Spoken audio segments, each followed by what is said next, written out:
Okay.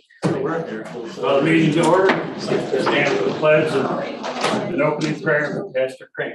I pledge allegiance to the flag of the United States of America and to the republic for which it stands, one nation, under God, indivisible, with liberty and justice for all.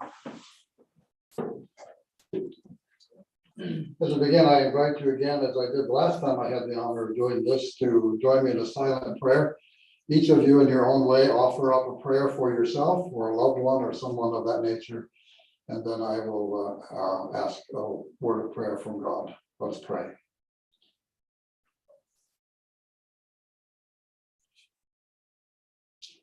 Gracious and loving God, we love you, we worship you, and we trust you.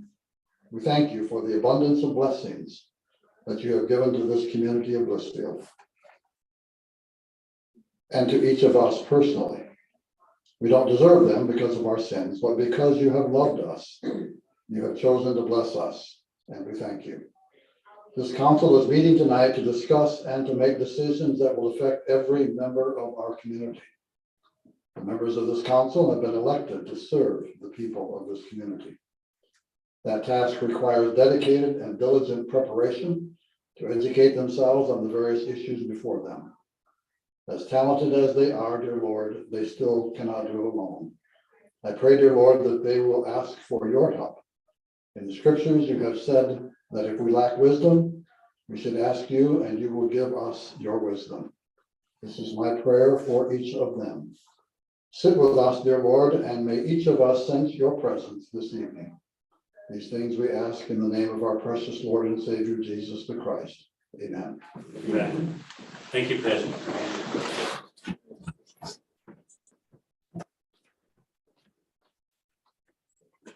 The roll call. Bob Valdez, Here. Medusa, here, James Langston, Present. Mike Gunner, Here. Jerry Hayes, Here. Carmen Henry, here, Tim Waters. Present. Move on to the minutes of September 12, 2022. I'll move to approve the minutes of September 12, 2022 as presented. Support. Moved and supported to approve the minutes of September 12, 2022 as presented. We going with Tim on the second for that? Yeah. Thank you. Okay, Lisa, you can call the roll. Mike Gunner, Yes. Gwen, Yes. Jerry, Yes. Barb. Yes. James, Yes. Tim, Yes. Bob, Yes. Minutes approved. Presentations and communications. I have not heard from him. He said he would be here, so I apologize. It's okay. If he shows up, we'll just let him, we'll see where we're at and give him a chance to talk to us.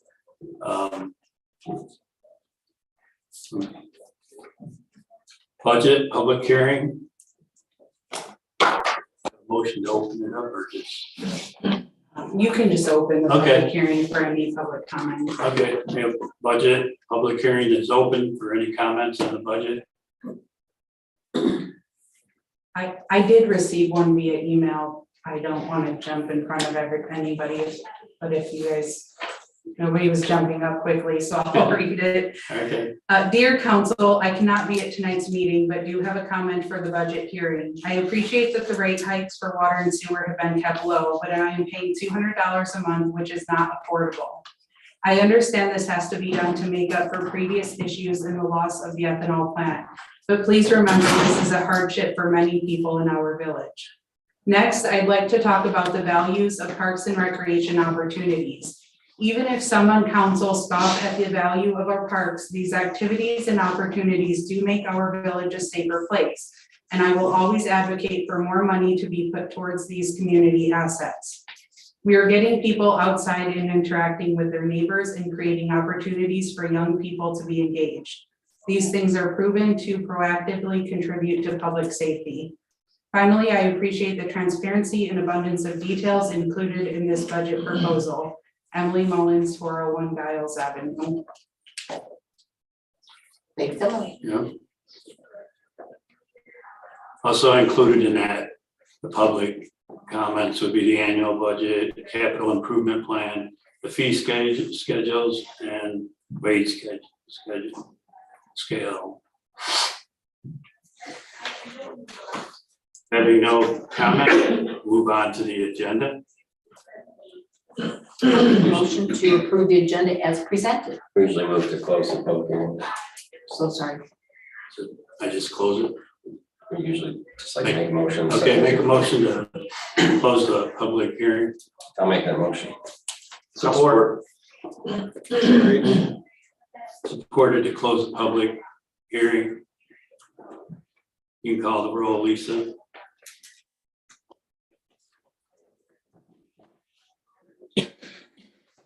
Tim, Yes. Jerry, Yes. Mike, Yes. Jane, Yes. Gwen. Yes. Barb. Yes. Bob. Yes, public hearing's closed. Thanks, Mike. All right. Under the agenda, I'll make the, move to approve the agenda as presented. I'll second. moved. Approve the agenda as presented. Which one wants that one? Mike was louder than I Thank you. was. You can call the roll. Barb. Yes. James. Yes. Gwen. Yes. Tim, Yes. Jerry, Yes. Mike, Yes. Bob. Yes, agenda is approved. On to public comment items on the agenda.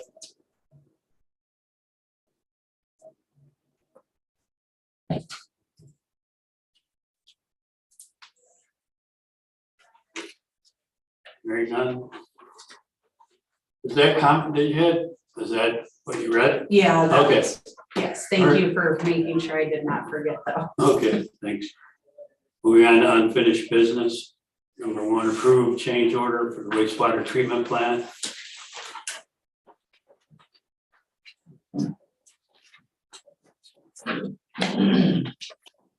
So I'll take the lead and then I'll let Randy and Denise jump in. Denise is on Zoom. Yes, I do see her. So these two items are coming back to council from the last meeting. One of them is the water breaks, and we were looking into the time because at that last meeting, we thought that that was supposed to be reduced, but Denise did go back in her notes and it was 4 to 5 hours for each break. There was 2, and that's where the total of the 8 hours came from.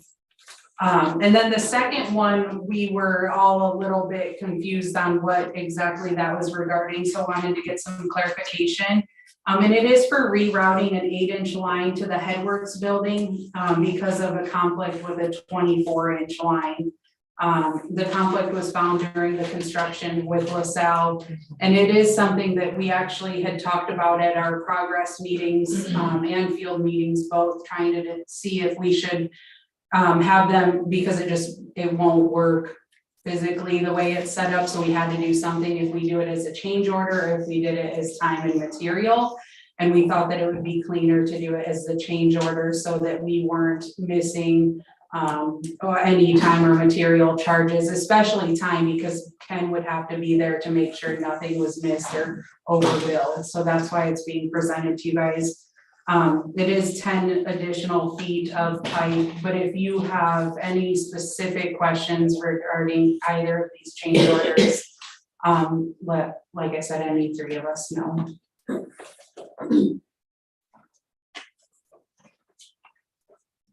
Denise, do you have anything that you'd like to add to that? No, that's exactly what I had presented to Danielle. She related exactly how I had explained it to her, so I do not have anything additional.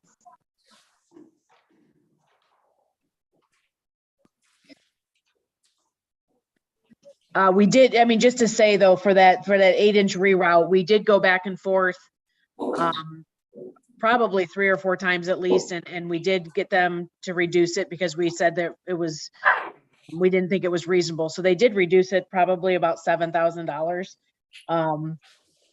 So, you know, I mean, we have tried to really look into it. And as Danielle mentioned, we were trying to do it as see if a time and materials, we could do it with Ken, our inspector, just watching them and seeing what was additional. But there's so much, they already have to put the line, there's so much to determine, okay, was this extra or was this part of the original? And he would literally have to stand over them the entire time. So as Danielle said, we did think that this was probably just a cleaner way to take care of that. And obviously, Danielle, you're comfortable with what is being presented as the accuracy. I am, yes. I do still agree with Randy on the broken water line thing. I think that could go either way, but the broken water line portion of this is $6,972, and in the whole scheme of everything we've been going back and forth with them on, that seems very minor to me and not worth our effort when we have bigger issues to address with them. So I'm good with this. I think it makes sense. I would defer to Randy. I think we're all on the same page. If I'm misspeaking though, make sure he's good with it as well. You good with it, Randy?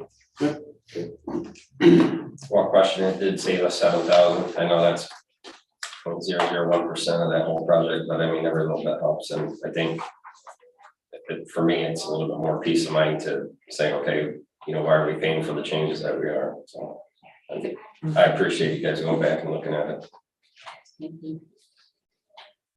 Clarifying it, taking it time to do it accurately is appreciated. Did you think, I guess, regarding the broken water lines, just due to age, they probably just crumbled? Is that what we came up with? Yes, I do think that was a huge part of it. I mean, I had shown Danielle one of the T-bolts, and it's like a 5/8 bolt. It was maybe down to a 1/4 inch. I mean, and unfortunately, when you start messing with that stuff, it tends to just start working its way down, which is probably why we have the two.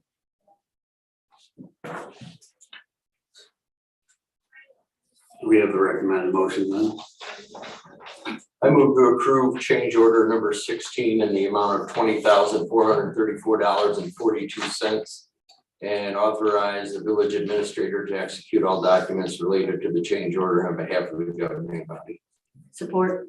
Moved and supported to approve change order 16 in the amount of $20,432.42 and authorize village administrator to execute all documents related to the change order on behalf of the governing body. Any other questions? If not, you can call the roll, Lisa. James, Yes. Tim, Yes. Gwen, Yes. Mike, Yes. Jerry, Yes.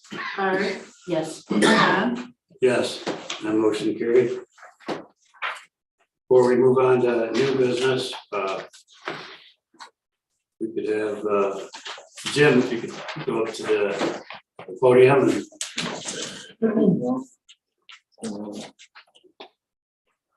or if you're comfortable there and can talk loud enough. I'm okay. Okay, I'm here.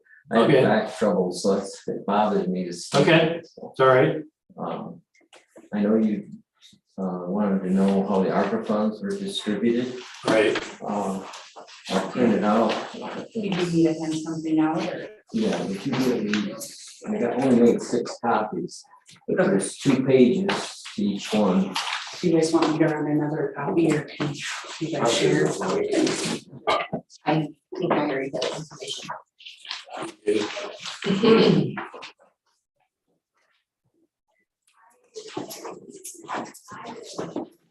Well, we had, as you were aware, $19 million to distribute. So the 9,000 was direct allocations that were allowable, and then the ones that are marked on there, if you'll, there's a breakdown of each sector that we classify these as. And I think if you, the ones that are checked on the side, if you total those, that would be your direct allocations, and that was 9 million. It's broke down there. We got 0. I'm just gonna cut to the chase. Why did we get $0 for the village of Blissfield? You know, I was just going over this. I'm just gonna cut to the chase. we kind of followed the administrator's advice on the distribution of it. And According to the I administrator's just noticed advice, this, there are the expenditure categories, and we fulfilled 2 of those categories. yeah, the park facilities. The EC5 and the EC6. And I just noticed here when I was going over this tonight, and I didn't realize, you had requested 180,000. 160,000. Excuse me. Well, it was 130 for the pedestrian bridge, Correct. is that correct? Should have been 100,000 for a water main under the river too. Well, they're not gonna do that, I can tell you that, because of the,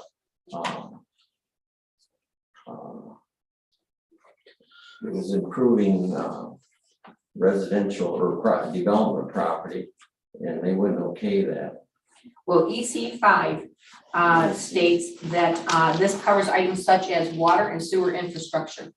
I'm not sure how a water main that's approximately 100 years old does not constitute water and sewer infrastructure. So we made it into the EC5 infrastructure section, as well as the EC6. And EC6 is funding may be used to pay for government service in an amount equal to the revenue loss experienced or by taking the standard allowance of $10 million.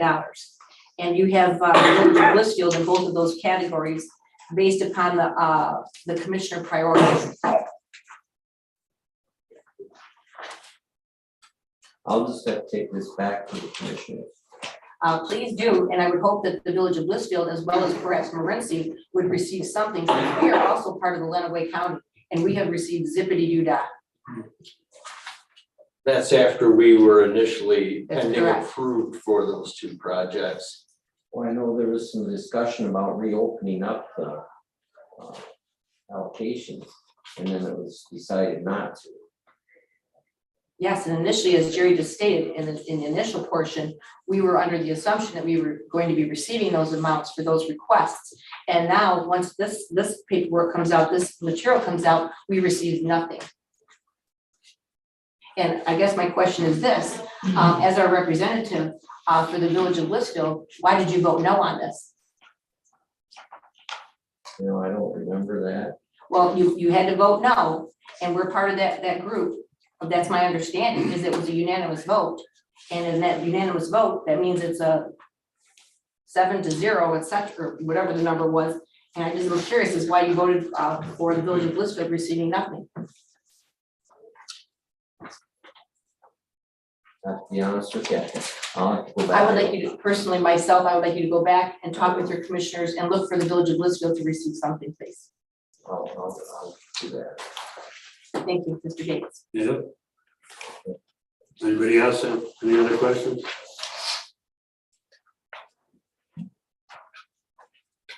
If not, you can go ahead and leave, Jim. You don't have to stay here. We have a long meeting. Okay.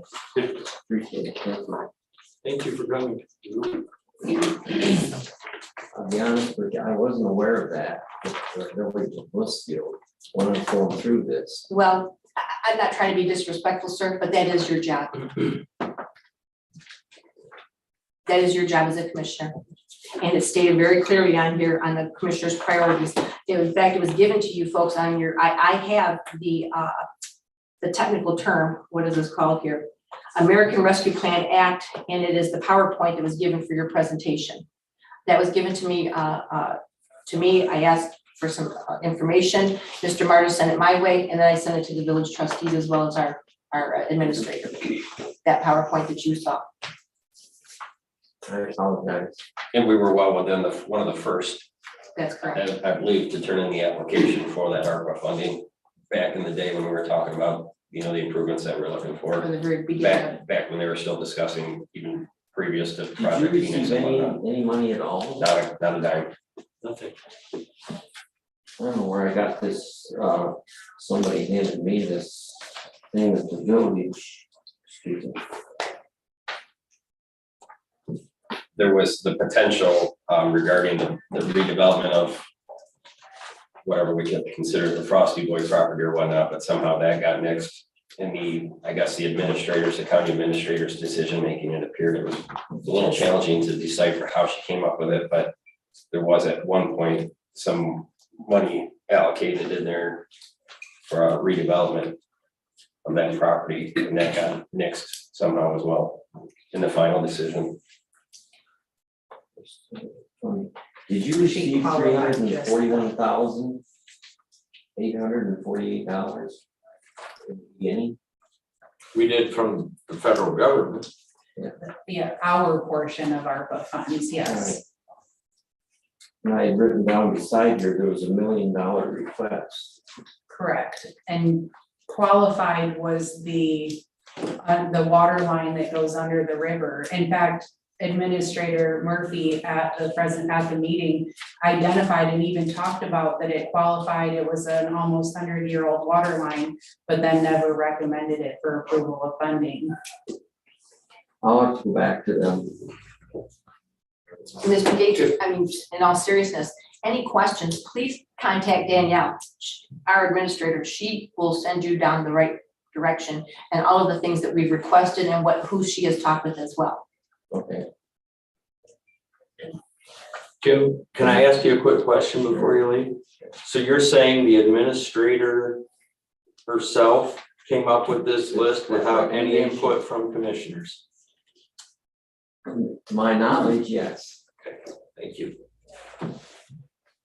It is, it's a struggle for not only us as a council, but also our residents to see that we didn't get, quote, our portion of that. And I get it's a challenge. Everybody has their hand out and wants some sort of, handout from that.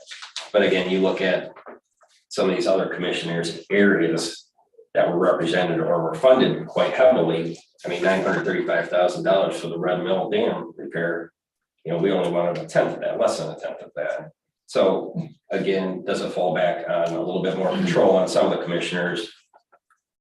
Again, is it politics? It's frustrating for us to have had our administrator do that legwork, do her homework, get that application in early.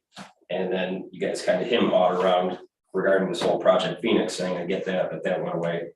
But people see it, again, perception, whether it's reality or not. You guys asked to rebuild the jail back in the day, and magically we didn't have any money. They went to bonds, they went to vote, they voted no, and magically somehow we came up and we rebuilt the jail based on funding that they had available. So again, I think there's a lot of questions, a lot of things that the public aren't informed of regarding the finances of the county, how that money should have spent, how it should have been spread evenly across the board for the greater good, because it's not spread out so evenly in our district. Some of that money that went over to the judicial building can be brought back, split up and used for. And that would be that 1% that we are requesting as well, approximately. I don't even think you have costs for what you want to do to the judicial building. I haven't seen anything. I don't think anybody's seen anything. So again,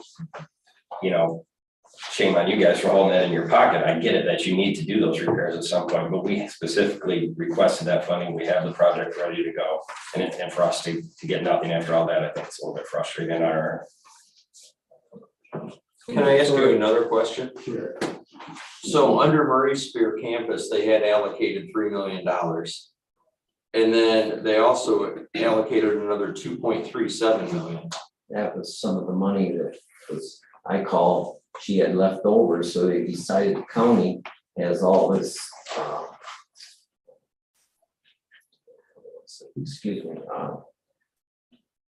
projects to fund. And so they threw that extra money over there because they know they're gonna need it there. But in the judicial building, they're gonna end up having to bring some of that money back for you guys. That's where I look at it. To me, it just doesn't seem that it was broken up for the greater good. I mean, Maury Spears, obviously it covers the entire county. We could send anybody in this county to that campus. But again, replacing that water line sure would have helped 3,500 people, 3,400 people pretty quickly. I'll get back with it. All right, then, appreciate it. Thank you for your time, sir. Move on to New business, resolution, budget adoption.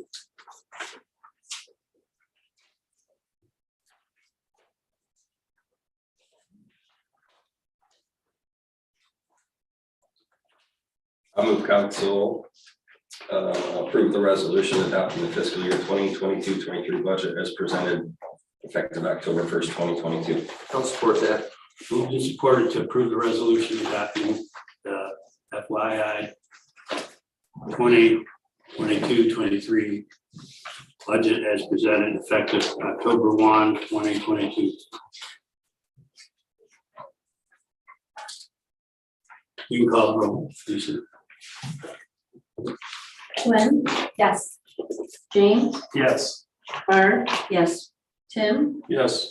Mike, Yes. Jerry, Yes. Bob, Yes, that motion carried. The second item, resolution capital improvement plan. I move to approve the resolution adopting the 2022 through 2029 capital improvement plan as recommended by the planning commission. support, Moved and supported to approve the resolution adopting the 2022-2029 capital improvement plan as recommended by the planning commission.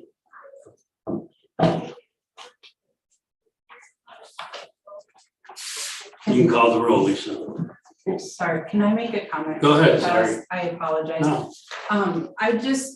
I want to add or let the citizens and council and everybody know that with this plan, there's actually a request form. So we're adopting this plan for this upcoming or for these next years, but that doesn't mean that projects won't come up or things change. So I just want to share that the way we set this up with that request form is that anybody can submit that request form.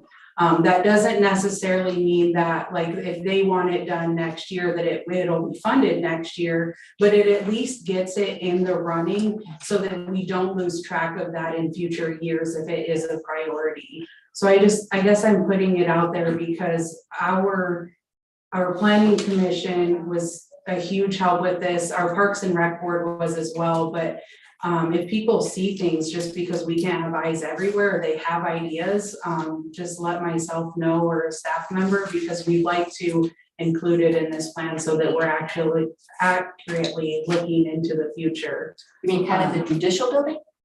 Yeah. And then I wanted to thank everybody for their work on this because it is quite different than our capital plans in the past, but I'm just really thankful for the planning commission and their work on this.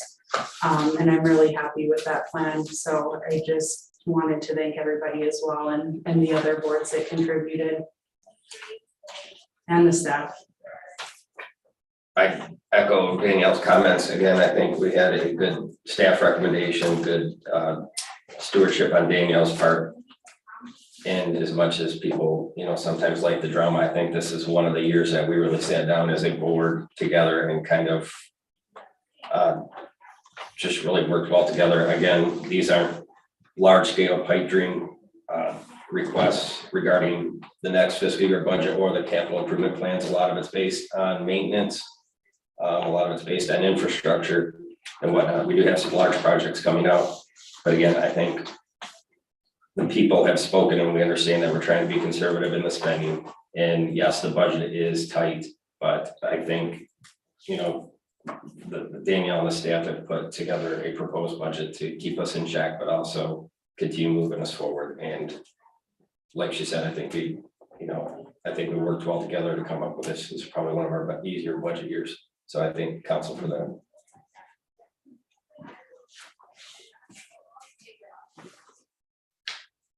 we have a motion, Lisa? no, not yet.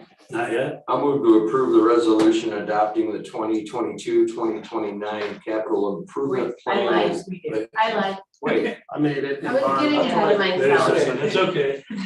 I wondered. James and then Barb, It's all right. trying to be efficient over here. Backfiring. Okay, you can call the roll. Okay, thanks.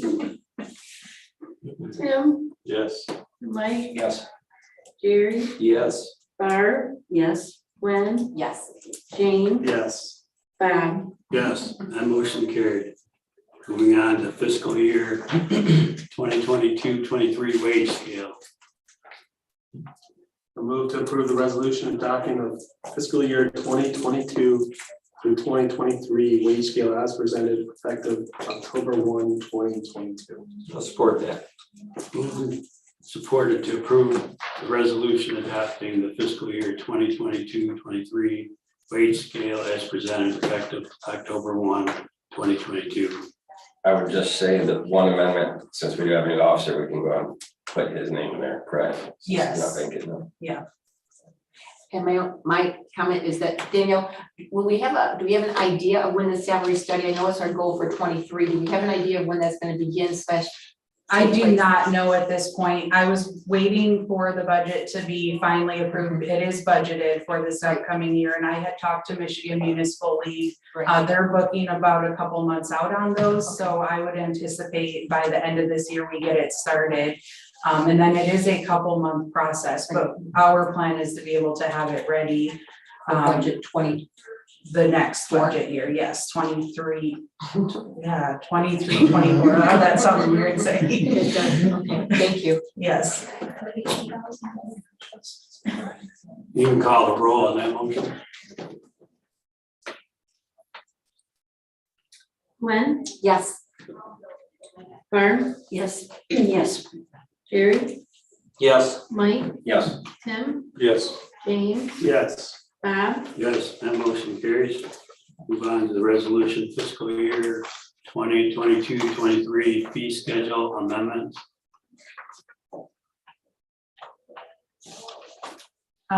Before you guys have a motion or anything, how do you, I did list out on the agenda all of the amendments. Anything that's not listed is remaining the same. Do we want to go through those? Do you guys have specific questions? For the fee amendments you're referring to, Danielle? Yes, fee Aren't amendments. those the ones that are highlighted in yellow? Yeah, they are highlighted if you look at the fee schedule, but for those who maybe I don't understand. have the full copy, it is listed on this agenda item too, just because I knew we just printed the agenda for the citizens, so, and I can go through them really quick. If you guys have questions, we can stop, and if that works for you guys, or. Yeah, that works for us, Okay. just So, under the administrative fees, we are proposing the bad check fee increase from $25 to $35. This is just to get us in line with the standard, industry standard for that fee. Water and sewer service is a 3% increase across the board. I know that this is a hard decision, and I completely understand where the citizens are coming from on this, but last year we did not have a increase, in this council at that time indicated that we did not want to repeat history where we had no change and then had to make up for it in a huge payment to see those small incremental increases. We did work with Michigan Rural Water to have a revision of our current rate analysis study, which recommends 3 to 5% completed. They have not finalized that yet. They are scheduled to present to council on October 17th at your committee of the whole meeting, where they'll be able to give you the final recommendation. But in my discussions with John Holland, he believed that he would still be recommending the 3 to 5%, which is why the 3% is being recommended. Other utility account, the renter deposit is. can we talk about that? I'm sorry, real quick. Yeah. While we're going through it, so you're not recommending any change to the availability charge for outside bill residents based on what you have presented here for sewer? Those, Because if it's 3% across the board, wouldn't it be 3% for everybody? yes, is it not list? I thought it was including them. Let me pull that up here again, sorry. Where are you looking, Mike? Sorry, under service, sewer service charges, Yeah, you see the. Oh, the inside bill availability. versus the outside. bill. I see what you're saying, with 104, says Right. 104, it should be It should be increased. 3%. Gotcha. Okay. Yeah, if I missed that, oh, you're right, I did miss that. Yeah, I mean, that's. So yes, that would be a 3% there as well. And just speaking of that, I know it's frustrating, we all pay water bills and we get it. It is an enterprise fund though, and it has to be viable, it has to make money for itself on top of the money that we have to set aside, not only for the USDA, for the wastewater treatment plant, but also for future infrastructure improvements that are gonna be needed down the line. Again, you know, shame on everybody, shame on this whole country for not doing the infrastructure that we've needed to do over the past 50 years. We're finally playing catch up on that, just based on the needs. But, you know, people need to understand, you know, I see bits and pieces and people kind of throw rumors or Facebook or whatever. We're not trying to sneak anything under the pipe. We're trying to, well, no pun intended, but you know, these are things that need to be funded themselves. If you look at inflation, you're looking at increases in wages, you're looking at increases in chemicals, you're looking at increases in you know, gas and electric. So again, as much as it sucks, these are things that just get passed on to the consumer because we have to. The system has to be self-sustaining, and that's the only way we can do it. That being said, we can revisit water rates at any time, and sewer rates as the year progresses. So I think once we settle down or slow down on this wastewater treatment plant project, once we get back meeting with John Holland and Michigan Rural Water, we may be able to see ourselves in a little bit better light. But I think this is again, the safe way to go to not get ourselves to where we're digging ourselves out and trying to play catch up, and we're doing, you know, But we 5, also, 10. we have to look, as you know, like 50% ahead, increases. and we're gonna Yes. need the new lab, Randy, I'm sure you can attest to the new lab and the equipment, et cetera, that needs to be in there, so Yep. I hear you. Yep. But I don't look for anything to decrease. But at least, you know, I think once the plant project's done, I think we can take again, look at Michigan Rural Water. And if there are changes, at least we can address it. But again, it's not something we enjoy doing. And it's not something that we're doing just to make money. Thank you for that, you're correct. So the other thing, we're proposing an increase to renter deposit from 230 to 240, and this is simply because we're raising by 3%, so it would make sense that that deposit increase as the fees increase. Bulk water at 3%, so from $15 to $15.45 per thousand. Under the planning department, we have a vacation request, which currently the fee is $740. This was carried over last year, and in reviewing that and looking at actual employee time that would be spent on that, a more realistic fee would be $120. So that's actually a decrease for that one. The police department, the impoundment removal fee it's been a flat $10. We're proposing $55. We came up with the $55 because that's covering the wages and benefits for the officers' time to do that work. So it's really just a reimbursement of their time. And that is at our highest officer, assuming we won't always know who that's going to be. And then the aquatic center fees, we're proposing a change to them. We currently have individual and then family and then additional members. It's been very challenging, and it's one of the big things that we noticed where we had initially, when the aquatic center was not this last season, but the season before, you had up to 5 family members, and then each additional person was $20. Well, this last season, we removed the limit to 5 family members and we said same household. So then the additional got confusing because people were like, oh, well, I'll just add an additional to my family plan. And that wasn't really the intention of it, or they were adding their babysitter or their grandparents. So in order to simplify the fee structure, we're proposing that we have an individual, a couple, because if they're just a couple, they wouldn't pay as much as a family, which they would now. And then the family fee, which again is still same household. And we just tried to amend those to line them up so that they're a little bit more equal based on size, and then where non-resident pays a little bit higher than our residents who are paying taxes on the pool and things. And then that would remove that additional person. And then it would also, we're making a note on the fee schedule that children 2 and under are free to attend the aquatic center because they will be with somebody else. So just really the individual rates would go for non-resident from 85 to 90. The couple rates are $100 for resident, non-resident $130. And then family rates, resident would be 130 to 150, and then non-resident family would be 175 to 180. And then, like I said, removing the additional. And that's the other remaining fees in the schedule would stay the same. What's the individual, the resident individual cost? 60. Yeah, Okay. Thank you. yes.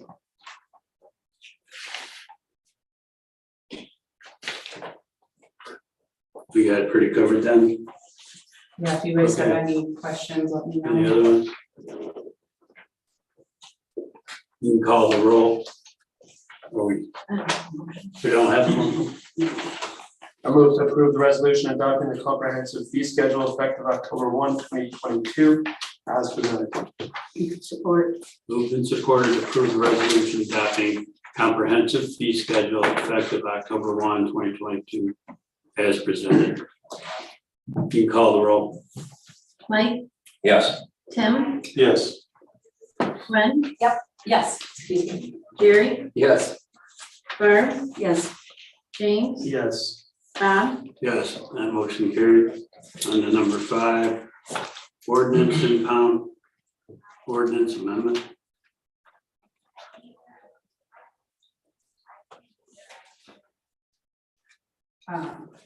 So this is really tied to that fee schedule that you guys just adopted. I don't know if you remember last year when we made some fee changes, we had ordinance amendments that went with those, and all of those amendments referred to the comprehensive fee schedule.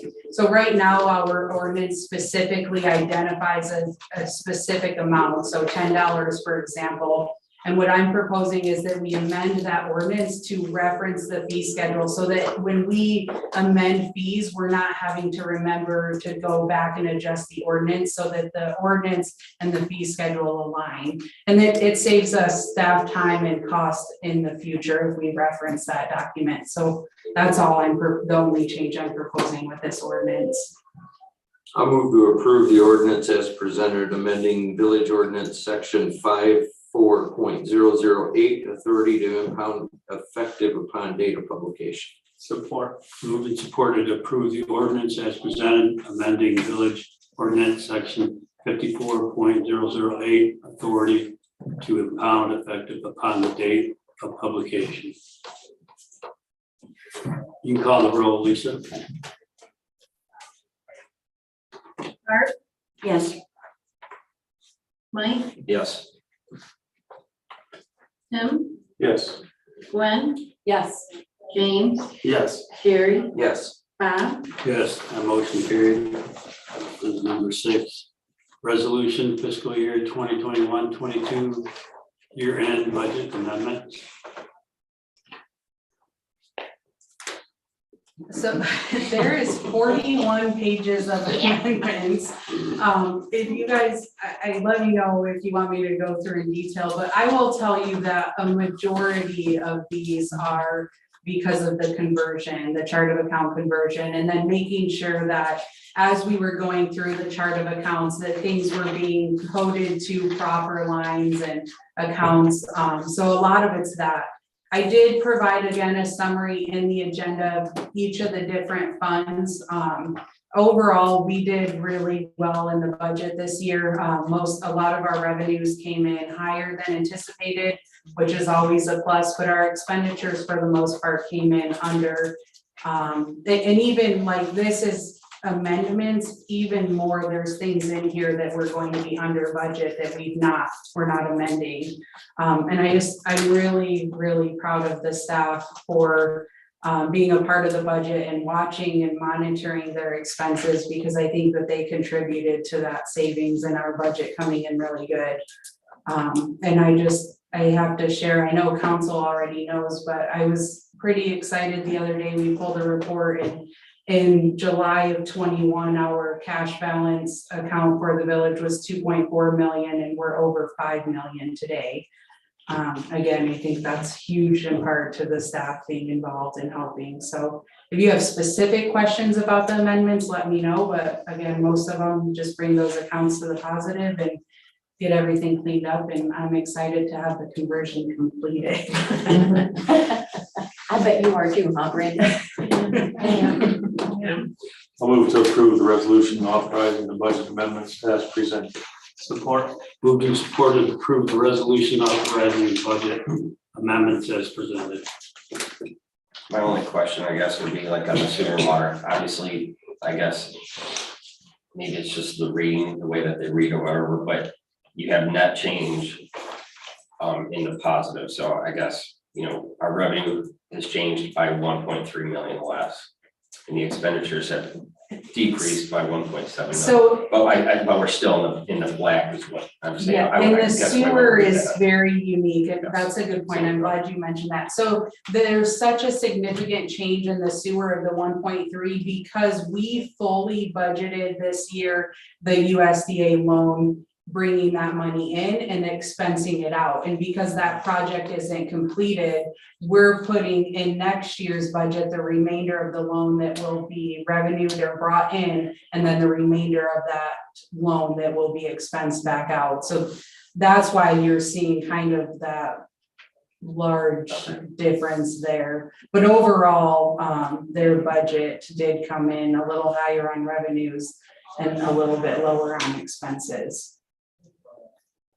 And I guess that's just to go back to, again, you know, we have to set water rates at a livable expense, but also again, set aside that money, much like we discussed at the budget hearing. So I guess, you know, come October 1st or whatever, can we have that final fiscal year and say, okay, this is what we actually are setting aside this year for USDA requirements. This is sort of the rainy day fund for the infrastructure improvements. And then we can also I see what you're saying. gauge a little bit where our water rates and our sewer rates are Mhm.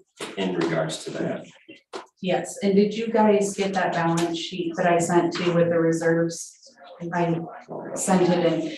I'll send that to you guys though, on October 1, I can send you what the fund balance is, because we have the restricted is our reserves that's required by the USDA set aside. So I'll break that out and send that to you guys. Yes. You can call the roll. Carrie, Yes. Gwen, Yes. Tim, Yes. Barb, Yes. James, Yes. Mike, Yes. Bob, Yes, that motion carried. And number 7, appointment administrative assistant zoning.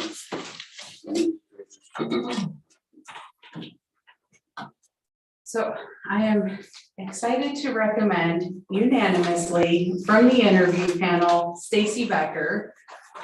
We did have 17 applications this round. We interviewed 13 of the 17 over a 2-day period, and the interview panel remained the same. The exception being that Chief was available, so he did sit on them where last time Jacob had to because of scheduling. We did do a second interview with Stacy. Jerry was, because of a work issue, running a little bit late on the second day with interviews. So we did a second interview and we did them similar to the last time where we had Stacy come in and just kind of toured the office, and Jerry was present for that one. And he and I walked around with her, showed her the office, talked about a lot of the job responsibilities, introduced her to staff. We do feel that she is the best applicant to fill the position and would work well with all of us. So we would like to offer her the job. We do have a completed background. So pending approval, she would be ready to go. I'll work with her on an exact start date. We're looking at October 3rd. Yeah, I should clarify, I'm sorry, Tim. You're right. Her background check for the police portion for like the lien and everything will have to be completed, and that's something that Chief will work with her on once she starts, because she's got to do fingerprinting, so, and then some additional things because of her police department access. Thank you, Chief, I want to clarify that. Make a motion to appoint Stacy Becker to the full-time administrative assistant zoning administrator position at a starting wage of $20.70 per hour. I'll support that. Moved and supported to appoint Stacy Becker to the full-time administrative assistant zoning administrator position at the starting wage of $20.70 per hour. You can call the roll. Mike, Yes. Gwen, Yes. Barb, Yes. Tim, Yes. James, Yes. Jerry, Yes. Bob, Yes, that motion carried. On to number 8, board appointment, Parks and Rec Advisory Board.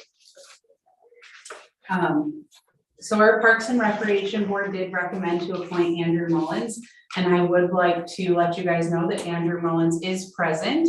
Do you have a speech prepared or? If there's any questions, I can go up and answer them if you have any. But we are recommending to appoint Andrew, and we're very thankful for his interest in serving on the board, and we're happy to see his age demographic interested in serving, and hoping that we could get some others interested as well and bring some fresh perspective to the board. So thank you, Andrew, and leave it to you guys. Andrew, just for a brief moment, could you share with the board your aspirations for the future? Why you're choosing to go into the Parks and Rec? Well, in the future, I plan on going off to college to study in Parks and Rec field, so I think this is a great foot in the door here, and I also like to help out the community, bring a young voice to the committee. Thank you. I move to approve Andrew Mullins to the Parks and Recreation Advisory Board as recommended by the board with a term ending December 31, 2024. Support. Moved and supported to approve Andrew Mullins to the Park and Recreation Advisory Board as recommended by the board, the term ending December 31, 2024. You can call the roll. Barb, Yes. Tim, Yes. Jerry, Yes. Mike, Yes. Gwen, Yes. James, Yes. Bob, Yes, the motion carried. Congratulations, Andrew. Thank you for volunteering. Number 9, board appointment, DDA Main Street Board. So I actually completely missed this meeting, or not completely. I was at the county ARPA meeting. But it's my understanding that they did recommend Frank Seeley to serve on this board. I think that he would be a great fit for the board as well, and just thank him for volunteering and stepping up too. And if you guys have questions, I would defer to Mike or Barb, who attended that meeting. I move to approve Frank Seeley to the DDA Main Street Board as recommended by the board with a term ending June 30th, 2024. Support. Moved and supported to approve Frank Seeley to the DDA Main Street Board as recommended by the board with a term ending June 30th, 2024. I do have a quick question, Mike or Barb. What is Frank's relation to the board? Is he a business owner? Is he what does he own if he's a business owner? LSN. Oh, that's the That's gentleman's Frank name. Seeley. I knew I knew the name, but I couldn't make the connection where he was. Okay, And he has been on the DDA board before. okay. Thank you very much. You can call the roll. Tim, Yes. James, Yes. Mike, Yes. Gwen, Yes. Barb, Yes. Jerry, Yes. Bob, Yes, that motion carried. Number 10, approves legal services as needed for HR personnel matters only. Council, I am requesting this. It's actually not over my limit per ordinance of the $5,000 that you guys set, but I just didn't want to do this without having a discussion with you guys. I know that we currently have legal services with Shadler and Lacoste, and they specifically, this has come up because of our personnel policy that we've been working on. Phil and Dave have been great in helping answer questions and going through that with me. However, they have both been very upfront that that's not their expertise, and this Keller and Toma, that is what they specialize, is HR and personnel for municipalities. So I did reach out to them to see if we would have to have a retainer, if we could just use them as an as needed, understanding that they're not our legal, our main legal, and they were completely open to that. It is $175 an hour. I did send over our drafted personnel policy just to get an estimate. He felt that most of it was pretty straightforward. It would probably take them about 5 to 6 hours to go through it. Potentially a couple more if I have like very in-depth or specific questions for them. But I do feel that it's really important because we are making such substantial changes to our policy. I mean, really, the whole thing is new. And having them look at it just to make sure that I'm not missing something and there's not something in there that's going to get us in trouble. I don't know that in the future we have a huge need for them, but I also think that it's a good resource to have them available in the event that something does come up. So again, I'm not asking to spend a ton of money, but I do think it's important and wanted to make sure you guys were comfortable with moving forward with retaining, or not retaining them, but working with them. Were they recommended to us by another municipality? They were actually recommended to us by Dave Lacasse, and then they did provide a client listing. They work with tons of people and have really good recommendations. And I like personally that they work with municipalities. I know HR and personnel across the board, there's a lot of similarities, but municipalities or government is different, and I think that that's good as well. And I think I'd asked you before, is there a current policy available for us to see, personnel policy? Yes, Okay, I can send that over to you guys. okay. I was just looking for a comparison. Yeah, so when I first started working on this, I started to do like a strike through and highlight the changes. And it got to be, it's just so, it's hard to do that with the structure of the current policy, but I can send that to you guys again. And then you'll be able to see, if you want to sit down with me and go through, because what I did I have a paper copy of our current one, and I went through and like checked to make sure that things that we have now, I didn't miss. And then the new one just has a lot more detail and information. But if you want to sit down and go over that, let me know. I'd be more than happy to do that. And then I will shoot that out to you guys, so you have it as well. Okay. I would personally like to do that because I don't think we've seen anything on your updated one in quite a while. So, I mean, I don't want to get the cart before the horse, and this is nothing against you, but I think we as a council should have some sort of say in what we're creating as a personal policy and procedures, especially if we as a board maybe have issues with some of the matter, and rather than spending, a couple $100 or up to a couple $1,000 to get it done by legal now, should we at least take a look at it? I'm not trying to micromanage you, but there could be things that we're looking into, or that's something that red flag. Yeah, I don't disagree with you. In fact, I did send it to all of council, and I said, here's the policy. We've gone through with the employees, our first review, we're going through again to make sure I didn't miss anything. And I did say, if you have concerns, questions, if I'm missing something, let me know. And I mean, I didn't hear anything from any council member. I can resend that to you guys again. But I agree, and if you guys feel like that needs to be a verbal meeting rather than you reviewing, or, I mean, if you want that to be different than how I sent it, I'm good with that, but. How different are they now from when your previous?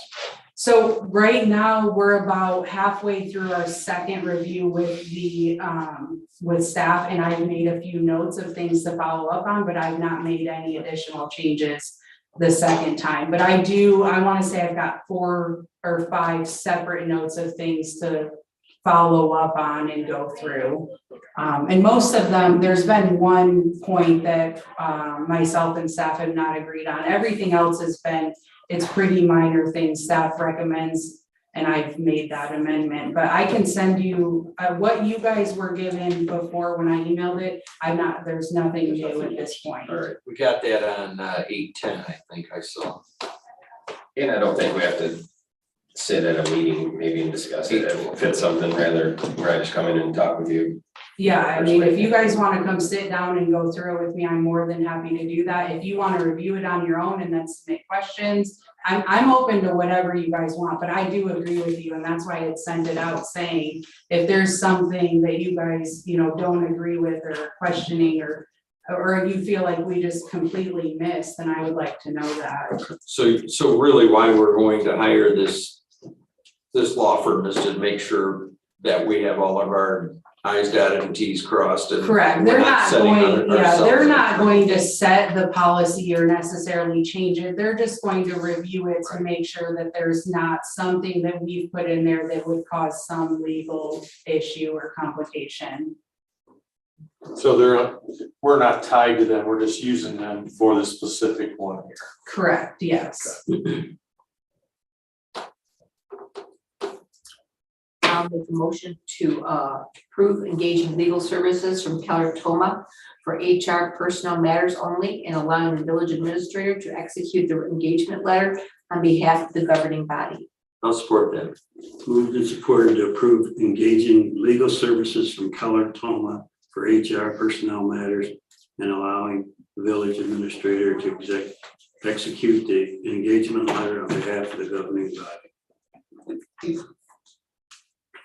You can call the roll, Lisa. James, Yes. Tim, Yes. Barb, Yes. Mike, Yes. Gwen, Yes. Jerry, Yes. Bob, Yes, that motion carried.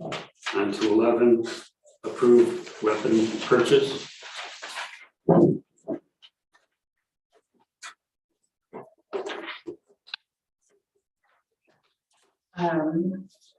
So we are recommending to approve this purchase. During our budget discussions with council, we went through the capital improvement plans, and this was a priority and an approved capital project in the upcoming fiscal year. So Chief did get some quotes on that. That information was provided in the packet, but if you have specific questions for myself or Chief, then we'd be happy to answer them. Chief, how soon would you get these if you passed it? I don't know. The weapons, I think would probably come pretty quickly. The cameras are in stock. I don't think it'd be a long delay. So.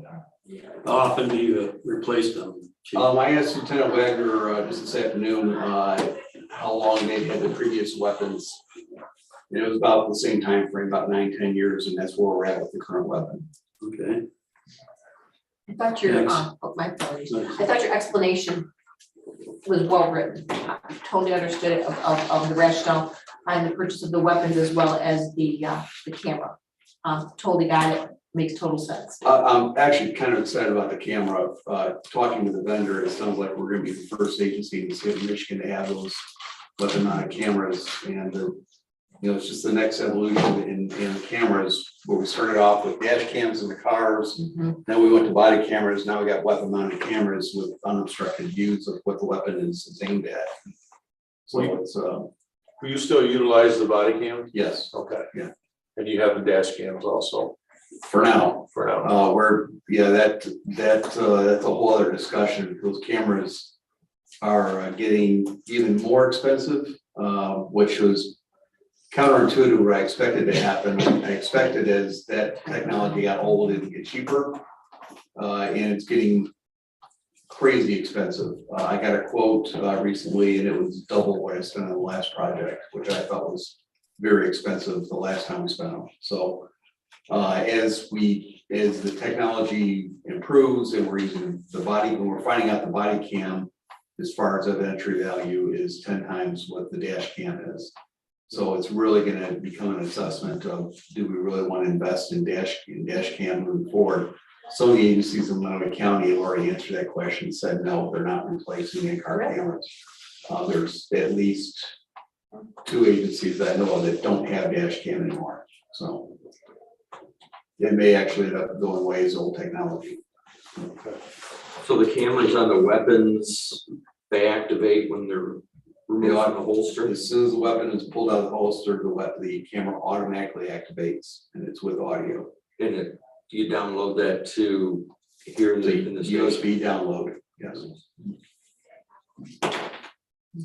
Make a motion to approve the purchase of 8 handguns from Acme Sports in the amount of $5,832 and 8 weapon mounted cameras from Meridian Technologies in the amount of $7,522 for a total of $13,354. Support. We have a motion and support. Can you call the roll on that motion as presented? Jerry, Yes. Barb, Yes. Mike, Yes. Gwen, Yes. James, Yes. Tim, Yes. Bob, Yes, that motion carried. If I may, I just want to add one thing. Talked to Lieutenant Wagner about this today. We are going to order 1 camera and 1 weapon and 1 holster. We're going to do some field testing of our own with these weapons. We want to make sure, because this is brand new territory, we want to make sure it's going to work before we buy 8 complete systems. So we're just going to proceed with 1 for now, make sure everything works, and then we'll get the other 7. Number 12, award life-saving award to Officer Christopher Portancasa. Move to award Officer Christopher Portancasa, the Blissfield Police Department, life-saving award for the life he saved on September 16th, 2022. Support. Moved and supported to award Officer Christopher Portancasa the Blissfield Department life-saving award for the life he saved on September 16th, 2022. Who are we going to have for the support on that? I feel like there was 2 or 3 people. Is there a preference? Just put James. James, okay, thank you. And then before you guys roll call really fast, I just want to thank Chris for everything that he does for the police department and really all of our officers, but specifically Chris in this case, so. You can call the roll. Mike, Yes. Tim, Yes. Gwen, Yes. Barb, Yes. James, Yes. Jerry, Yes. Bob, Yes, that motion carried. Thank you. Thanks, Chief. Number 13, approved engineering for Eagle requirement improvements to filter to waste piping.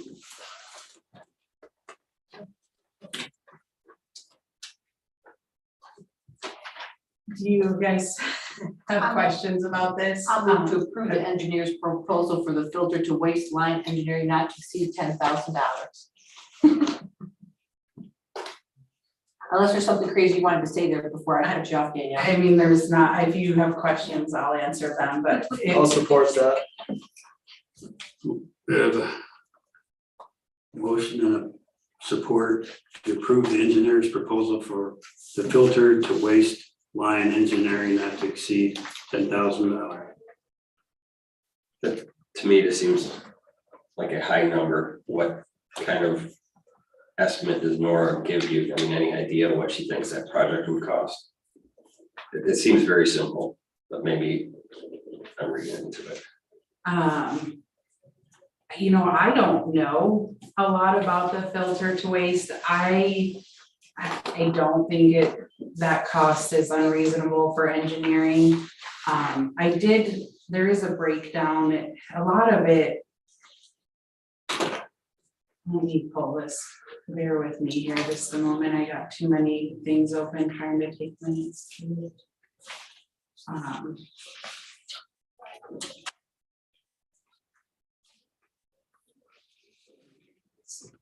mean, if you're, say 10% on engineering or something, that's $100,000 project, that just seems steep. So they're going to be looking at the overflow and piping on the clear well, the changes to the piping to comply with the standards for Eagle. They are looking. Sorry, screen went wonky here. So there'll be some meetings to go through this. They will have to look at what we do currently before they can even start designing it.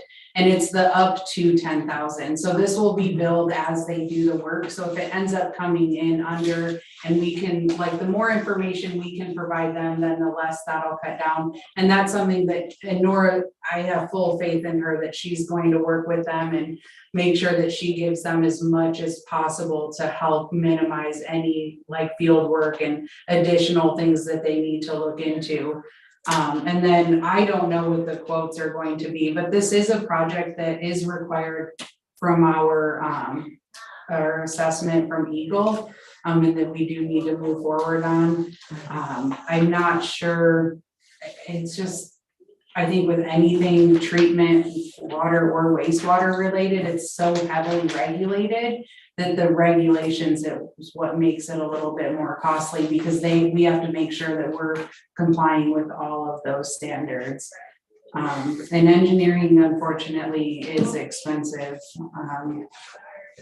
But until we have, I mean, we need the engineers to even provide a cost estimate for you guys on work, because it's not something that we've done or would have the ability. I mean, if we throw out a number, it would literally just be throwing a dart.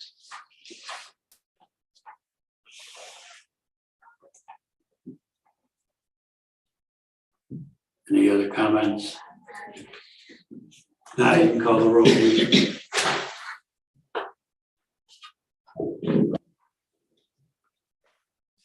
Jerry, Yes. Tim, Yes. Mike, Yes. Gwen, Yes. Barb, Yes. James, Yes. Bob, Yes, the motion carried.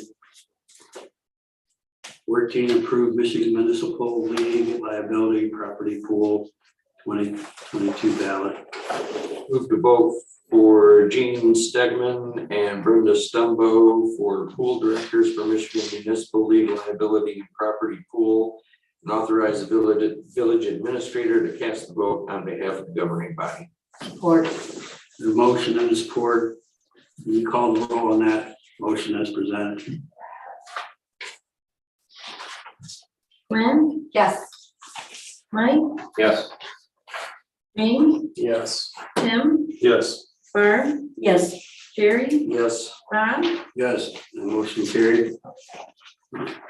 15, resolution approving agreement for IT services between Oakland County and the village of Blissfield.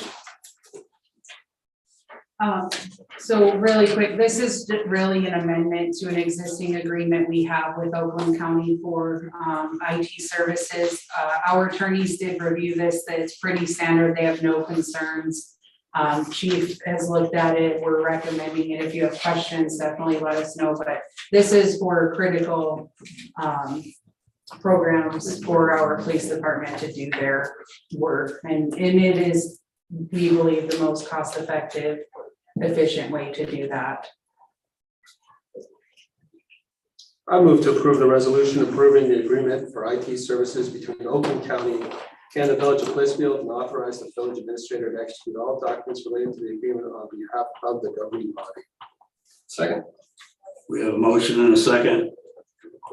You call the roll on that motion as I presented. have a question. Wait, question, sir. Is Oakland County is the only one that we can contract with in the state? They For this administer the Clemens program. Clemens is their program. It's their. Okay.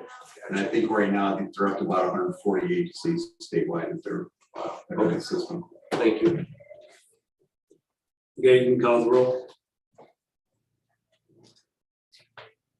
Tim, Yes. Jerry, Yes. Mike, Yes. Gwen, Yes. Barb, Yes. James, Yes. Bob, Yes, that motion carried. On to reports. We have the DDA Main Street Director's Report.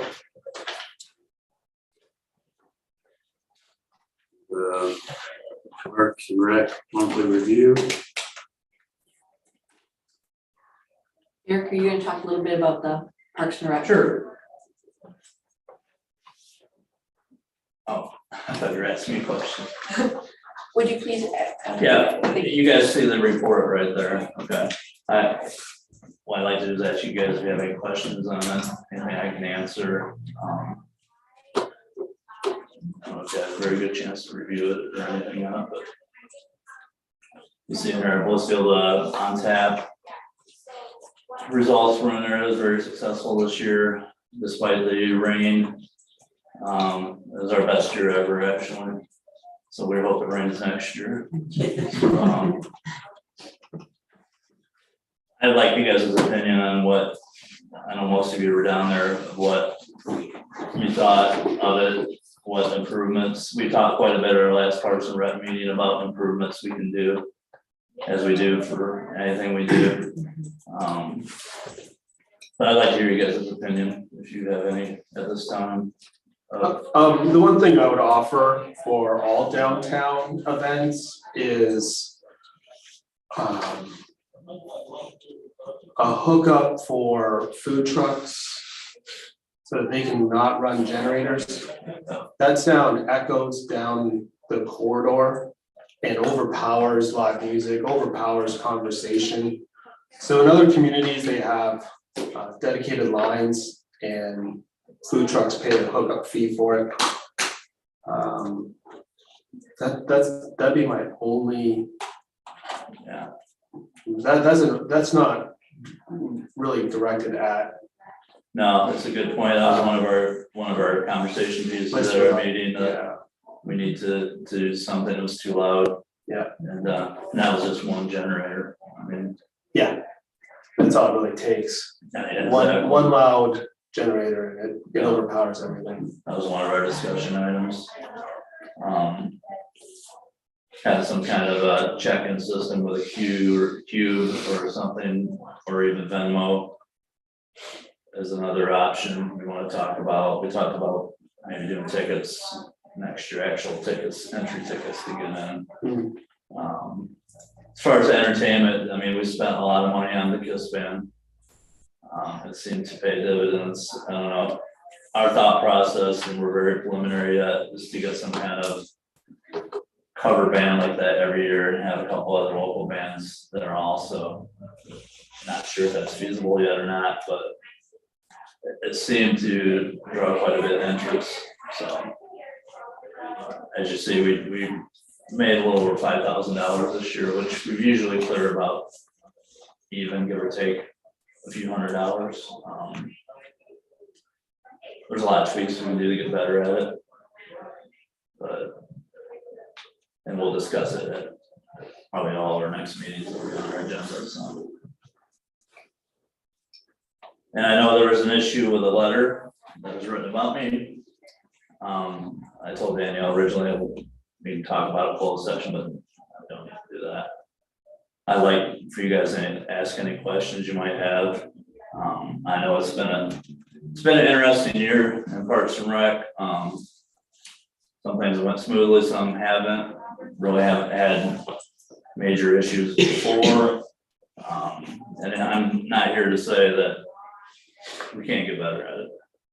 Danielle and I have talked quite a bit about some different things we can do to improve Parks and Rec. Where's it going?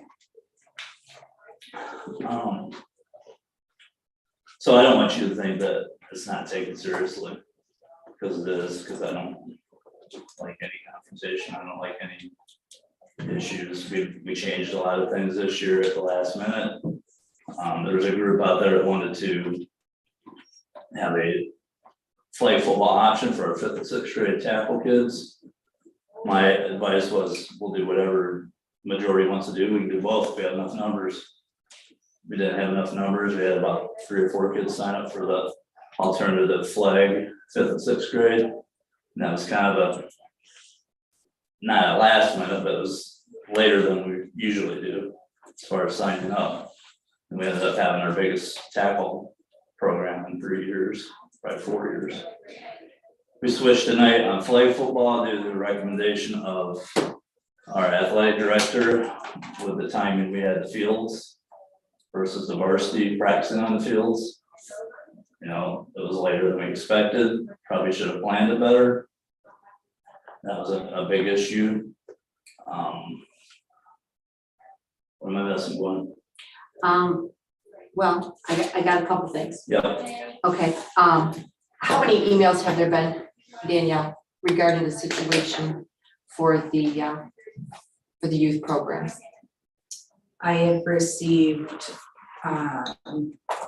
like, just recent is what you're referring to, correct? I received 5 emails, since.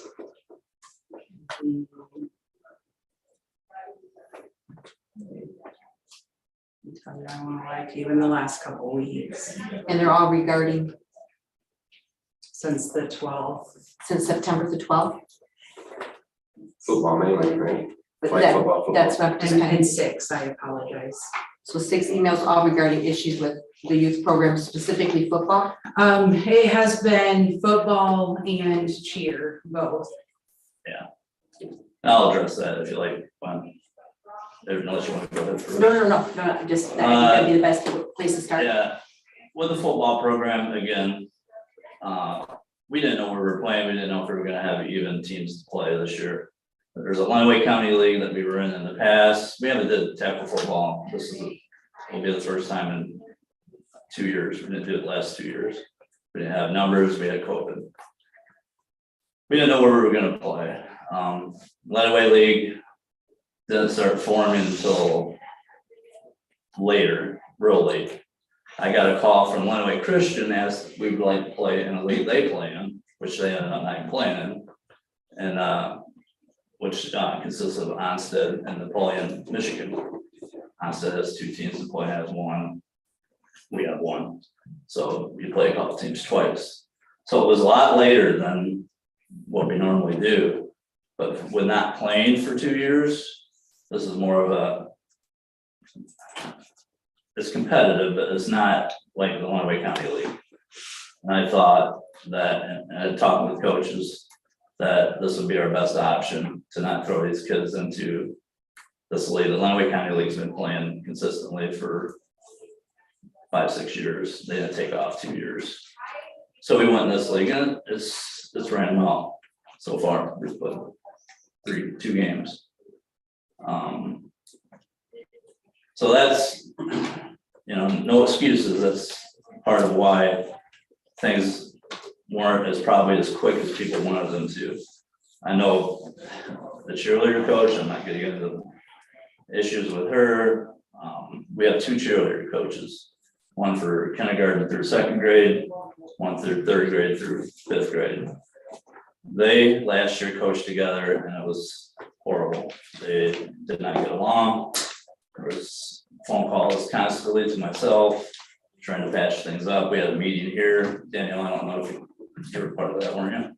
I was not. You weren't here yet. That's right. So, and I'm not gonna mention names, one cheerleader coach is very possessive and wants to make sure everything's done the way she wants it done. So we wanted to break the cheerleaders apart anyway, just because kindergartner and 5th grader doesn't work real well. So that's the problem. I know she mentioned that she didn't get phone calls from me, when in fact, the day she said that, I talked to her twice on the phone, 3 times with a text, so. That's just What about the, in the email? It states about the materials, the lack of materials / the condition of the materials. One of the emails even showed, what would I first call aid it? kit. The Band-Aids. Yeah, first aid kit, that was First aid kit, yeah. totally my fault. We've rectified that. Danielle's ordered kits that handed them out already to a couple of teams. That was my fault because I didn't realize they were in that bad of shape, and I didn't even think to check them before they took them out to the field, so. Do you have a work plan or a list here? Yeah, of we're things? putting together a lot of this stuff I've been doing for years. Danielle and I have talked quite a bit about putting together a work plan, a better work plan. Another reason I got myself in trouble, I let late signups. And late signups burn me every time. I've taken kids 2 weeks into the season before. just for the fact that I hate seeing the kid not playing because mom and dad didn't get him signed up or her signed up. That's not gonna happen anymore. It's not worth the problems it causes. Soccer, football, you name it. And that's something when the season's over, I'm sitting down, we're gonna draw work plans for every sport, we're gonna put dates on them. Sorry if you didn't sign up, you know, next year. We've had numerous meetings with other towns, with their soccer teams. They're struggling. Our travel teams are U8 and above for soccer. We started this, myself and Dundee, 5-6 years ago probably, because we didn't have enough kids to play in-house. They're struggling also with some of the same issues that we're struggling with. Again, I want to put together a work plan, work with Danielle to You talk solve a lot about of the issues. helmets, Eric, in particular. 'cause Helmets. They were addressed in the. Yeah, emails helmets as well. get reconditioned every 3 years. They were reconditioned in 2019. We have not played. They played the 2019 season with them. We didn't play 20 or 21. This is 22. So I don't know the exact numbers right now. I think we had over 70 of them reconditioned. They threw away, this is through shoot manufacturer of the helmets, we send them to Pennsylvania. They throw away any helmet that's bad. So we lost probably, again, I don't know, I can't remember the exact number, 6 or 7 helmets they keep throwing away. Just tell you on your And we receipt. have verification to state that these. Yeah, we should. I'm not trying to be a smart aleck. No. You can pull out a piece of paper and you can say that these Yeah, I helmets think are Lisa's certified. shown me that before, it's in the office. I'm just saying, I do not want this to happen. No, God forbid, a kid get hurt. right, The helmet, right. you're claiming it is guaranteed. We can't prove anything on that. We will be sued. Yeah, all paperwork's turned into the office. I would like very much for us to see that paperwork. Danny, have you seen the paperwork? I have not. So no one has seen this paperwork yet. We know that this has been an issue for a week now. So I'm a little concerned why, if we know that this is an issue, that someone has found, again, not trying to be smart here, why you haven't found that paperwork, produce it and say they are safe. Yeah. I mean, I know they- Eric, this is honestly, when I first saw that email, I felt like we should just stop the program for tech until we knew exactly what we had or didn't have for the safety of the kids, as well as the responsibility of the village of Blissfield. We And pay, yet, but yet, it's still not rectified. We talked about this last Tuesday, you and I did, and I had the hopes that perhaps by now there would be some we go paperwork. and look for it right now. Well, you should have looked for it when you and I talked about it last week, knowing that this was a serious issue. When I say that, it's an email and it's documented. I mean, it is very clear that this is an issue. Did the person who emailed us regarding that issue pull their child from the program? He's a flag football. Okay. And that was my next question, and Danielle, maybe you respond to this, how have the people that have written the emails, how have they been, how has their message been returned to them? Have you talked to people? Has Eric talked to people? I'm asking how, so these emails that are being sent out, phone calls being in, how are these being rectified? I can tell you that I have responded to every email. I've also had individuals come in and speak to me in the office aside from these emails. So the 6 are specifically emails. I've actually had, I have it documented, I want to say 5 in-person complaints on top of that. I would say that most of them are along the same lines. I have talked to Eric about every single one, with the exception of one that I received today that he and I partially discussed, but I did not talk to him about the second part of it because we were over the phone with the first part, which was more immediate. So I'm not even going to talk about that because, to be fair, Eric's not heard either. Eric and I, like he's already said, have talked about this quite a bit in the last couple weeks. probably the last person Eric wants to see at this point. Because we have talked so much, and I really feel that 90% of the issue is Eric not pre-planning and not getting things in order before the event. Or the program whatever we want to call it. There's a lot of kind of just winging it as he goes and then scrambling to get everything together. And I think people in the past have stepped up to help.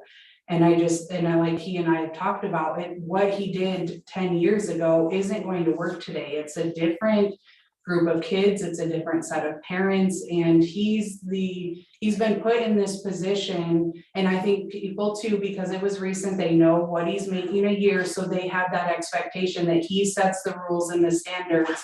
And I'd really like to see him, that work that goes in the beginning, it stinks, but it's going to save him in the long run. And I think if he can do that, that it would help immensely. I mean, and he's talked about it a little bit, like setting the deadlines and saying when registration opens, here's the rules, this is going to be the schedule, and having that stuff lined out, because then the expectation is already set with the parents and the players, and they're not scrambling. I think those work plans would help immensely, because we should know exactly what equipment we have, what condition it's in. I mean, the first aid kits, they came in today, but that's something, I mean, it took me, I received the complaint, and that was an in-person and then an email follow-up complaint. I had those ordered, I'm gonna say within 15 minutes after that individual left. And they were $20 a piece. I mean, not anything substantial, and for the safety of our kids, that's something important. But I really want to see Eric, where I'm at right now and what we've talked about. I'd really like to see him do another program and overcome these things that football's already underway. He can't go backwards now and fix or change what has already happened, but moving forward, I'm hopeful that he'll learn from these mistakes, and the next program will be smoother, where we're not getting these complaints and these issues, because he will have done that pre-planning ahead of time. And if not, then we're going to be having a much more serious conversation than what we are right now. And I have faith that Eric can do that, but and the staff is here to help him, but again, he's got to take the lead on this. It can't be us asking him and constantly pushing for that information. And sometimes it's like pulling teeth trying to get information so we're all on the same page. But again, I do share, a lot of the concerns that have come to me. I don't disagree with them, and I completely understand their frustration. And again, we've talked about this in great length. I don't want to go into all of that in public, but I do think that it's being addressed, and I think Eric has the opportunity with the next program that comes up to show us what he is able to do. And on that too, and I agree with scrambling, I don't know if that's the right word.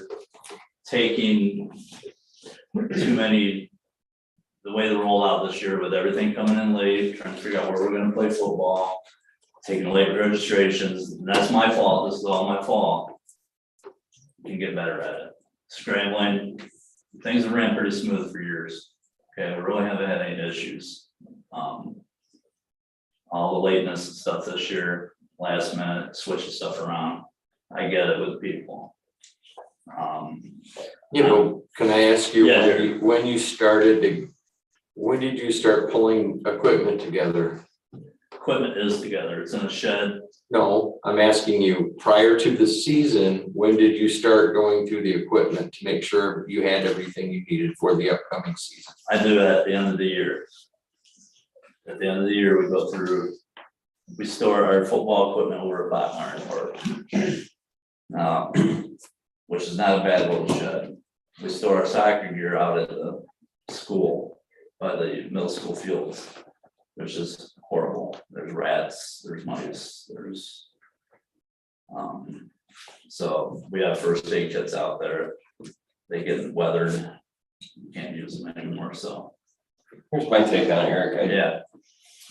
I don't wanna just sit here as a council, as a board, like pneumonia and during this meeting, and I get, it's frustrating to, have 7 of us sitting here and continue No, bitching, So but this was a we have to choice. take this. Remember that, Mike. Yes, we have to take this very seriously, because no matter what, people are gonna complain. It's a sign of the times. People have the social media, they can route or they complain because we're not gonna make everybody happy. But these are very specific requests and concerns in the emails, and that for me is a little bit more, I take it a little bit more genuine, I guess, because these are specific issues that people are complaining about.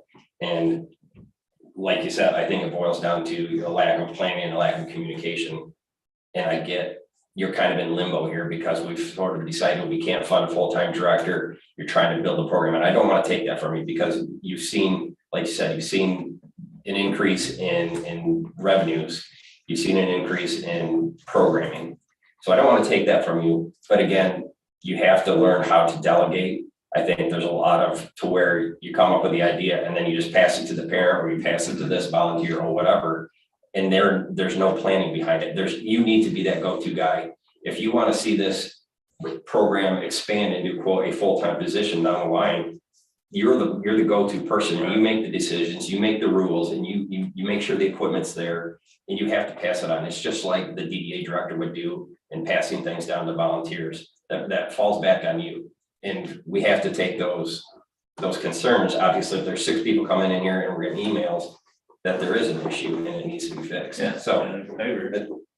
again, the delegation of who's in charge, who's gonna do this, by all means, if you can find volunteers to do it, fine. But if you're not gonna get the volunteers, then it falls back on you. Right. Much like the pool, Danielle is our village administrator. She shouldn't be out there opening the pool. That should be your job. Right. That kind of stuff. I read through those emails, and I'll be honest with you, those were common complaints I've seen for every athletic season I've ever volunteered for. It's the same thing over and over. You can't pre-plan for most of what you accomplish. It's a mad rush after signups to figure out who's gonna coach, who you're gonna play, the season, the facilities, the practice schedule, the uniforms. That all comes together at the end. You cannot pre-plan. You can go out and get pricing, you can go out and try to figure out, I'm actually shocked at one of the people that wrote an email. I was hoping to address it with him personally before I came in. I will after this. These are not insurmountable problems. They're not systemic problems. This is people having a forum to complain, as Mike alluded to. If this was to happen in Little League, the complaints would not even be acknowledged. This is youth sports in today's environment. It's terrible, but you have one man trying to do the job of 20 at this point. No one else is willing to help. Where this program is trying to get reestablished after 2 years, and all people want to do is complain. I'm sorry, this is just what's happening right now. Is you have how many kids? 75 kids playing tackle football. No, we have 75 kids playing flag football and 30 kids playing tackle football. This is what you have, right? Like you have how many cheerleaders? 30 cheerleaders. You have over 100 soccer players because one individual is pulling it all together at the very end. Nothing comes together months in advance with these things. It doesn't happen here. It doesn't happen where I came from. It doesn't happen in Slovenia where my kids participate in different sports that aren't offered here. I've seen it season after season after season in multiple municipalities. This is how it goes. Can it get better? Yes. Can it improve? Absolutely. Are these real complaints? Unless there's something I don't know about, not really. Not really. This is youth sports of today in Blissfield. This is what we have to offer. Unless we want to put more money into full-time administrator, Parks and Rec admin person, this is it. This is what we get. Well, I'll address that. I look at it, I can get a lot better. This is good and making me sick for 3 weeks now, okay? I don't like it, I don't like problems. Yeah, things have changed. You know, I don't think I had one complaint last year that I know about at least. The thing that really got me is the returning of phone calls, emails, texts. Have I missed one? Probably, maybe. You guys have no idea. And that's my job. I'm not complaining. I try to return someone's text. I'll be in the middle of doing something at work, bam, I'll get you after work. Or I'll try to answer it, walk outside and make a phone call. That's one of the things that really upsets me. I try to get back with people. I try to let the kid play because it's 3 weeks, 4 weeks past the time to sign up. And it bites me in the butt. Now on that note, yeah, I need to get playing better. And if we don't have a league to play in at the time where people want to do it, it's not gonna happen. I'm not gonna go through this again. But I can get better, so I will get better. What's the next program that is coming up after? Adult volleyball. So. Anything with youth in particular? Talked about doing a youth 3-on-3 or team tournament this winter. I have not talked with Ryan Waltowski about that yet, because it would be a school function and our school's set up a little different to do that. I would like to do that. Adult volleyball though is the next thing. So we're ended up adult softball. It's ending in 2 weeks here. We've got the rest of October for youth sports. I try to be where I can when I can. I can't be everywhere. I try to make appearance, whether it's a grandkid playing or not. I know one of the things addressed was, well, you weren't even at football handouts. Do I need to be there? No. Was I there? Yes. Helping. So stuff like that, it's kind of a shot in the gut. And seriously, I've not been feeling well for about 3 weeks from this, but I'm not looking at this lightly. I don't want this to happen again. I want this to learn from it and move on. And, just want to get paid for. I'm not upset because it's not a full-time position or anything like that. I've been meeting with, talking with Anita about the pool and the donation. So there's a lot of things behind the scenes that probably no one sees, and that's fine. I don't expect to broadcast everything I do. But that's kind of the gist of it, so. I just have to add, because speaking of shot in the gut, Eric does not do this job by himself. DPW cleaned up all of the chairs and tables at the pool and closed that up. And I'm not, please do not take this as a discredit to Eric at all, but to say that is completely inaccurate. Lisa's the one that does the Facebook post and actually makes it, he writes up the schedule and she types it up. I mean, he wrote up the registrations, I typed it up, I put out all the posts on the website, and so he's not doing it by himself, and that's completely inaccurate, unfair statement to the staff that has helped him. And again, I'm not saying, like, that was not anything against Eric at all. So I just want to be very clear about that, that the Parks and Rec is not a one-man show. And I've always had help from Lisa to Danielle to Jim to Holly to whoever was in at the time.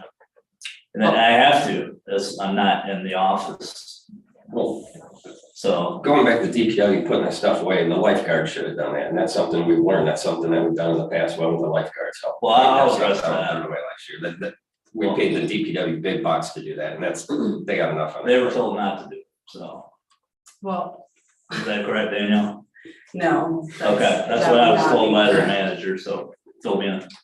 So I had actually asked you to schedule an end of the year work day And then that didn't happen. So then I was going to go out to the pool on the 17th and put all of that away. And Brent's like, Danielle, you don't need to be out there on a Absolutely weekend. not. We'll take care of it when we're winterizing because the pool was getting closed by B&B. So he said, I'll just have a couple guys go out there so that you're not, because I was gonna go with my kids. Yeah, and I asked you to let me know when you do that, but just, Correct, but I agree with Mike, we could have done a work schedule and I don't wanna rehash the past and Let's learn. to again, plan. I want to learn from the mistakes and move forward so that we can improve and work together on things. I felt like I had to say something because I felt like it was not fair to the other employees that have gone out of their way to help. And that's the only reason I mentioned that last comment, but otherwise, I look forward to Eric, like I said, and us working together and moving forward and I know, you know, not planning certain things to a point, but we should have set rules. We should have a registration deadline. We should be able to say that this was the fee and this is how I arrived to that fee. We should know, I mean, we should be able to walk into a shed and actually be able to walk into it and not have to jump over things and know what equipment we have. And those are the things that I think we can plan and be prepared for, so that last minute when Eric is scrambling to get that schedule finalized, he's not doing that on top of all of these other things. I just also want to chime in, one of the things we talked about in our Parks and Rec meeting last Tuesday, and Eric, I know that you'll agree, is that you readily admitted that you're not utilizing the Parks and Rec group. He's not, meaning this, that he can have that plan, and he can also say to us as Parks and Rec, hey, could somebody go ahead and you take a look and here's my plan. I need to have 15 footballs. How many footballs do we have? What's the condition of the footballs? We need, 45 helmets. Where's the stuff for the helmets? And that's when we spoke up at the Parks and Rec group. We're not going to necessarily do his job for him. That's not what he's asking us to do, but that's what we're there for, to help with as well. And that we readily admitted that the, again, Parks and Rec group, that we are not doing those type of things, and we can do those type of things, but there's got to be the work plan. It's got to be thought out. The work's got to be put in the forefront, and then we can go ahead and assist you. So it won't be so crazy at the end and craziness happens. yeah, I agree with that. It's, But we can help you as well. with Parks and Rec, it's kind of, and I think we got a real great group right now in our Parks and Rec. In the We're gonna past. make Andrew do it all. That's right. He left. All right, we're gonna, thank you. That was. Thank you, though. Thank you very much. I take this as constructive, Thank you for your explanation. yeah. There's the water treatment plant report, Nora.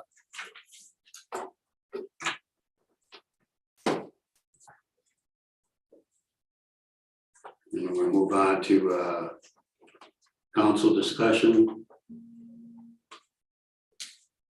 Can we go back to Nora's report? for a Yeah, moment? go ahead. On Nora's report there, Danielle, she states the part, where she's doing the testing, okay, with the Turner things, where are those things in the tower called? Thank you, the mixers, yes, okay. So that was done on the 15th, right? The collection was done, and we're gonna be waiting to hear more information about that water that.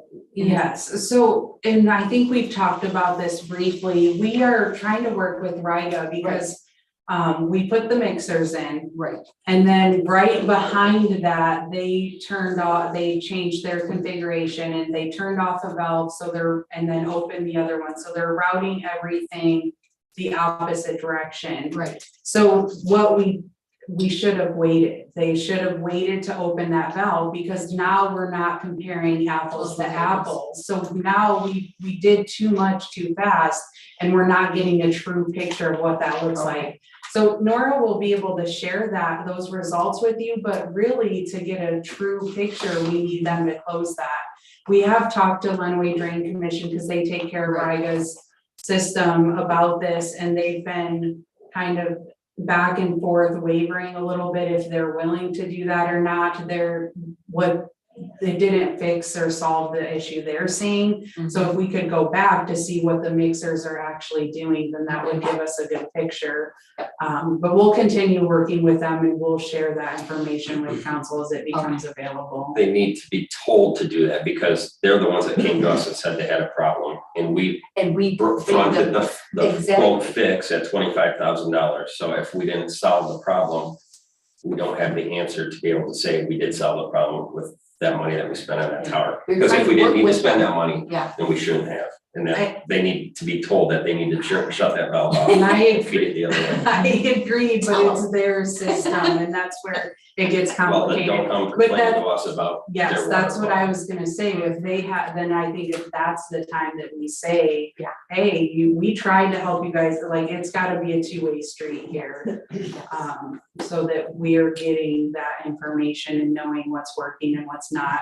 I am going to be talking to them, I'm looking into some grant opportunities maybe right now, but we would like to do a reliability study, which Eagle would like us to do, and that would be a great time too to partner with them and have them hopefully, even if it's just a small portion, fund that, but do the study together because that would show what some of the issues and needs are as well.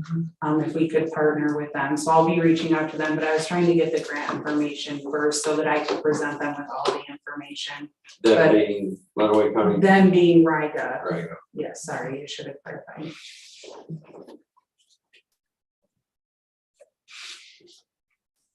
I guess I'll put that under council discussion. Anything else under council discussion? All right, moving on to public comment.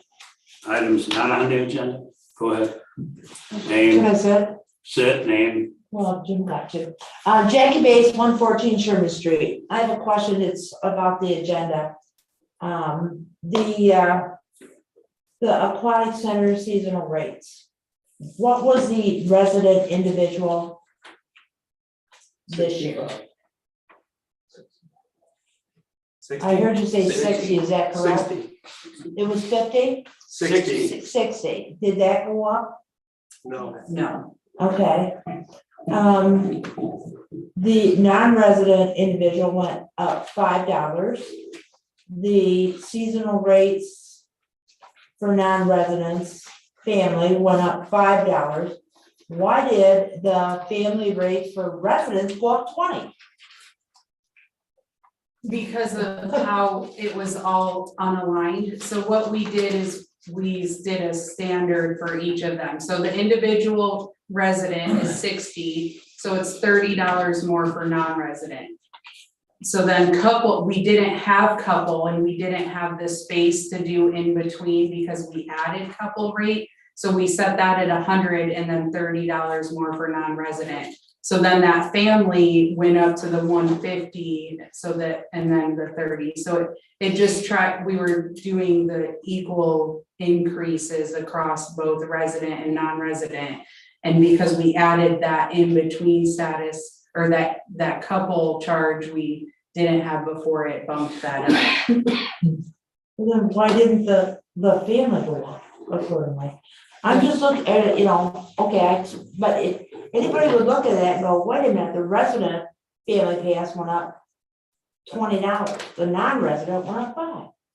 Right, because it was already a different, we did equal gaps Yeah, where they well- didn't, or increases of 30 where we didn't have that before. I question it, I think other people will too. Since, It's instead of having that confusion between what's after the family of 5, how many more people are well, taking the advantage of the individual system, it's pass went offsetting up those costs for $5, but the people that the were family taking pass advantage. only went up $5. Anyways, that was my question. Well, no matter what, the wages or the revenues that we bring in by charging people at school never even comes close to offsetting the cost of operating that thing. So people need to understand, again, we're not raising rates to make money on the pool. The pool still costs the village a fortune to operate here. $335,000 a year. Yes. Yeah. It just, in comparison, it just doesn't seem. And I also, for the public, would like to clarify that the budget for the pool this year is and I can pull the exact number, the 300,000. However, we need to factor in that 198, just over 198,000 of that is specifically because of donations that we've taken in to go towards the pools. So those $198,000 are one-time capital improvement expenses to go to that. That's not part of your operating cost for the pool. I just want to make sure that that is understood, because if you look at the bottom line of the budget, the 300, it would appear that that's all operating, but it does specifically call out those donations from the Bailey, Farber and Meeks families. I'm just saying. Yeah, I thought since you brought that up, somebody else might have the same thought, so I thought I'd share. Moving on then to the committee of the whole. Michigan Rural Water Rate Analysis for Water and Sewer, 17. Adjournment. I'll take a motion to adjourn. I'll make a motion, we adjourn. I'll support. You can call the roll, Lee. Gwen, Yes. Yes. Mike, Yes. Barb, Yes. Jerry, Yes. James, Yes. Bob. Yes. Motion adjourned.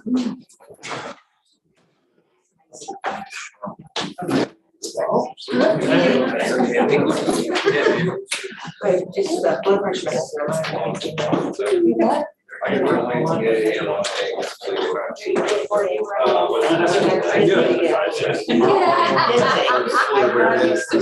Yeah. No, so those were all. Okay, okay. So, I but I wanna let you know. like- Yeah, okay, I just wondered, but I just had to hear that. Dunstan. Roberto. It's spelled R-O-B. Oh, come on, Tim. I know, okay.